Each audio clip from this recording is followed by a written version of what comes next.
मैंने आज से 15 साल पहले अमेरिका से बिजनेस डेवलपमेंट का 2 हफ्ते का एक छोटा सा कोर्स किया था।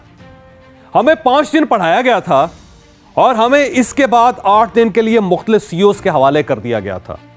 मैं एक ज्वेलर के हिस्से आया था। वो हीरे के जेवरात बनाकर बेचता था और उसने इस कारोबार में अरबों रुपए कमाए थे। उसकी उम्र यही कोई 78 साल होगी और वो बहुत ही पढ़ा लिखा और समझदार इंसान था। मैं 8 दिन उसके साथ रहा और मैंने उन 8 दिनों में उससे मुलाजिम रखने के 3 बुनियादी असूल सीखे। मैं ये असूल अब तक सैकड़ों लोगों को सिखा और बता चुका हूं और जिसने भी इन पर अमल किया, आप यकीन कीजिए, वो कामयाब हो गया।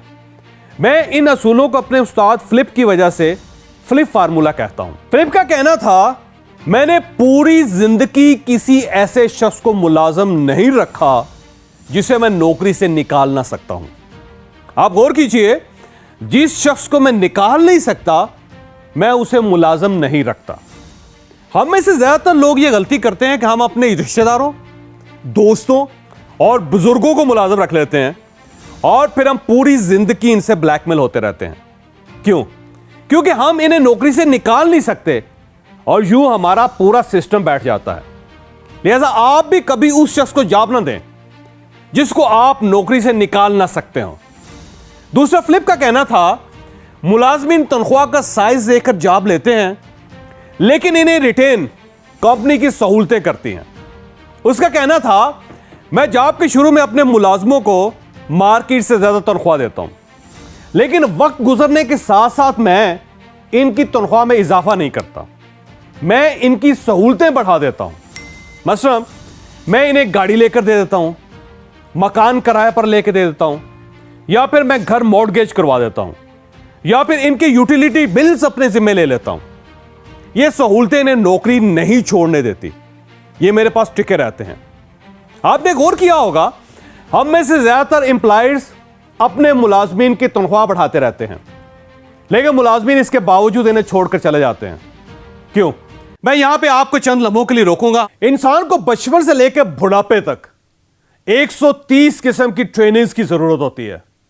बच्चे को कितनी तालीम चाहिए और हमारे बुजुर्ग हमसे क्या तवक्को रखते हैं, ये सब ट्रेनिंग्स है। बच्चे और वालिदैन के रिलेशंस, मियां बीवी का ताल्लुक, मुलाजिम और मालिक के ताल्लुकात, बिजनेस और बिजनेस की growth, time management, energy management, money management, resources management और relation management, career counselling, emotional balance, अपने टैलेंट की discovery, self improvement, self control, anger management, diet management, fitness और ओल्ड एज इश्यूज, इन सब के लिए ट्रेनिंग चाहिए होती है। और पाकिस्तान अब उस लेवल पर आ चुका है जिसमें अब ट्रेनिंग एक प्रोफेशन, एक बहुत बड़ा कैरियर बन चुका है। आप भी ट्रेनर बन सकते हैं, आप भी मोटिवेशन के बिजनेस में आ सकते हैं और आप एक कामयाब, खुशहाल और मशहूर शख्सियत भी बन सकते हैं। हम लाहौर में 27 फरवरी को ट्रेनर्स ट्रेनिंग देने के लिए फुल डे सेशन कर रहे हैं। यह सेशन मैनेजमेंट हाउस में होगा, फुल डे होगा और आप इस सेशन में हमें ज्वाइन करके ट्रेनर बन सकते हैं।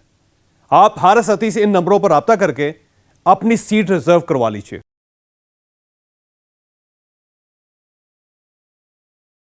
हम दोबारा अपनी स्टोरी की तरफ वापस आते हैं। क्योंकि तनख्वाह जितनी भी हो ये जेब के अंदर रहती है और ये खर्च हो जाती, ये नजर नहीं आती, जबकि गाड़ी और मकान सामने नजर आता है और ये अपनी जगह कायम भी रहता है और दुनिया का कोई इंसान इनसे कभी महरूम भी नहीं होना चाहता। लिहाजा फिर आपका मुलाजिम आपकी नौकरी क्यों छोड़ेगा?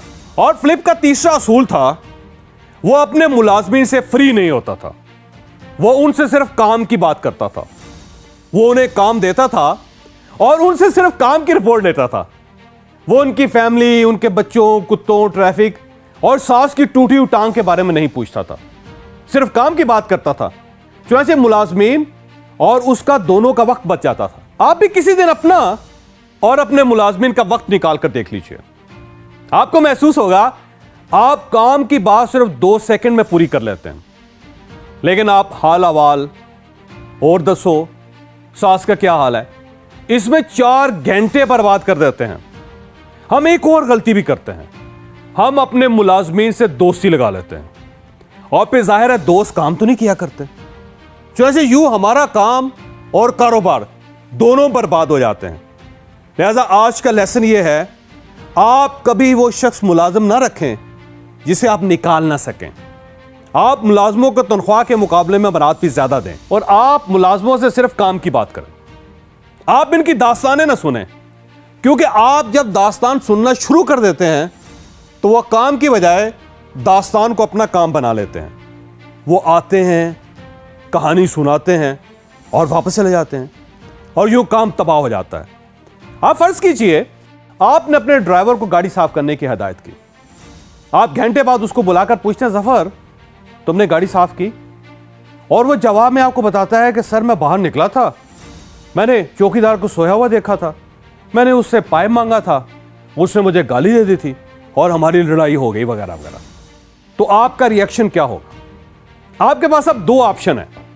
आप अपना काम छोड़कर चौकीदार और ड्राइवर दोनों को बुला लें और सारा दिन इनका मसला हल करवाते रहें, या फिर जब वो अपनी दास्तान शुरू करे तो आप उसे दरमियान में टोकें और उससे पूछें, मैंने तुमसे सिर्फ ये पूछा है तुमने गाड़ी साफ की या नहीं की, यस या नो में जवाब दो। वो कहेगा नहीं लेकिन। आपने लेकिन पर पहुंचकर उसे फौरन रोक देना है और यह कहना है कि जाओ और जाकर गाड़ी साफ कर दो। बस आप यकीन करें वो जाकर गाड़ी साफ कर देगा।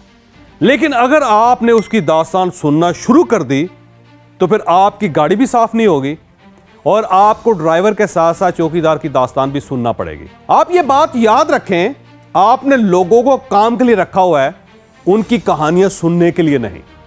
चुनांचे आप जब तक इन्हें काम तक महदूद रखेंगे आपका काम चलता रहेगा, वरना आप और आपका काम दोनों दास्तानों में गर्क हो जाएंगे। मैंने उससे पाइप मांगा था, उसने मुझे गाली दे दी थी और हमारी लड़ाई हो गई वगैरह वगैरह। तो आपका रिएक्शन क्या होगा? आपके पास अब दो ऑप्शन है। आप अपना काम छोड़कर चौकीदार और ड्राइवर दोनों को बुला लें और सारा दिन इनका मसला हल करवाते रहें, या फिर जब वो अपनी दास्तान शुरू करे तो आप उसे दरमियान में टोकें और उससे पूछें, मैंने तुमसे सिर्फ ये पूछा है तुमने गाड़ी साफ की या नहीं की, यस या नो में जवाब दो। वो कहेगा नहीं लेकिन। आपने लेकिन पर पहुंचकर उसे फौरन रोक देना है और यह कहना है कि जाओ और जाकर गाड़ी साफ कर दो। बस आप यकीन करें वो जाकर गाड़ी साफ कर देगा। लेकिन अगर आपने उसकी दास्तान सुनना शुरू कर दी तो फिर आपकी गाड़ी भी साफ नहीं होगी और आपको ड्राइवर के साथ साथ चौकीदार की दास्तान भी सुनना पड़ेगी। आप ये बात याद रखें, आपने लोगों को काम के लिए रखा हुआ है, उनकी कहानियां सुनने के लिए नहीं। चुनांचे आप जब तक इन्हें काम तक महदूद रखेंगे आपका काम चलता रहेगा, वरना आप और आपका काम दोनों दास्तानों में गर्क हो जाएंगे। अगर आपको यह वीडियो पसंद आई तो आप इसे किसी न किसी